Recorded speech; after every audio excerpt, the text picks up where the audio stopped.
nit ñi police lañ ëpp waram ak gendarmerie ci nit civil. dégg nga li ñu yàq Modou Diop Diaobé nit la comme ñoom individuel amul benn grade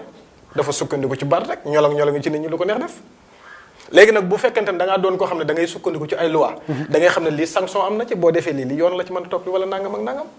yow man may dawal sama oto dajeeg Modou Diop Diaobé fii ci kaw tali bi mu arrêté ma fu mu ko teg du loi du lu légal kenn permettre ko muy def loolu. mais dañ koy teg ci sukkandiku ci baatu dëkk bi ak baat bi tax mu sañ a def loolu. mais est-ce que baat bi jógu fi baat ba léegi mi ngi fi woon baat bi ko permettre mu nekk fii taxaw ci tali bi di laaj kii ak di. non loolu benn baat mosu ko permettre. ah bon taxaw ci tali. alkaati moo ko waral kon da ko doon def ci fraude. kenn mosu ko jox boobu ndigal te kenn sañu ko jox ndigal ne ko taxawal ci tali bi di contrôler oto. loolu alkaati ko sañ a def peut-être joxoon nañ ko ndigal pour mu taxawal ko daamu xat yi xam nga Modou Diop lan moo doonoon seen rôle ñoom. mooy seen diggante ak police lëkkaloo la boo xam ne genre indicateur la war a doon. muy faciliter les tâches faciliter waaw boo fekkente ne gis nga loo xam ne lii bokkut ak li dëkk bi bëgg te it loi daf koy bañ da nga war a ànd ak police ak gendarmerie gëstu loola bu jàpp amee nga jébbal police ak gendarmerie amoo sañ-sañu jàpp ba am sa prison bopp bu giri di denc sañoo ko. sañoo dóor sañoo sanctionné sañoo amende. ni Modou Diop Diaobé taxam lu tax du arrangement police mooy Modou Diop Diaobé li muy laaj. trésor public la jëm parce que lim lay laaj ci ay droit yow yaay dem chauffeur bi yaay taal sa oto dem verser ju ko trésor public ñu jox la say droit nga ñëw jàkkaarloo Modou Diop Diaobé ne ko mi ngi nii mu bàyyi la nga circuler ci biir dëkk bi yorut russi bu mu lay daggal ne la demal fay de yorut xaalis boo xam ne yow yaa koy jox mu di ko yóbbu trésor public moom lim lay laaj looy fay ban jox la russi la nga ñëw mu laaj la ko nga ne ko mi ngi nii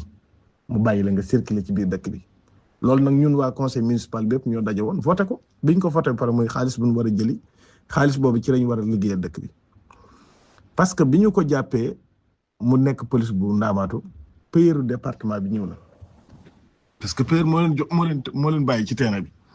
li ñuy jëli ci ab xaalis jëm si wut ci commune bu Touba trésor la jëm ki jiite trésor bu département bi ñëw na monsieur le maire ñëw adjoint au maire yi ñëw conseil municipal yi ñëw daanaka fa lañ nekk ba nar faa fanaan li ci gën a metti mooy ñu nax leen ne leen dem leen dañ koy bàyyi mu ñibbi ñu fanaanal ko fa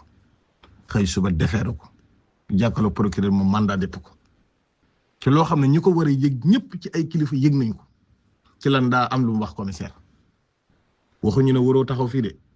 charge yi nekkul ne waroo taxaw fii même liñ ko inculpé ba ci tënn beeg lépp après la waaye li jindi problème bi lépp mooy daa am kàddu yu mu jokkoonte ci kanam commissaire daa am kàddu yu mu wax commissaire néewuñu la yow yoon muyu la ngay laaj ay droit de stationnement loolu nekkul ci li ñu ko inculpé parce que yoon may na ko dañ ko sant mission boo xam ne Kaolack la dem di ko fa liggéey sëriñ bu am ci ab avancement ak yokkute gu mat sëkk contrat am jeex fa kilifa yu dox ay jéego ba jëli ko Kaolack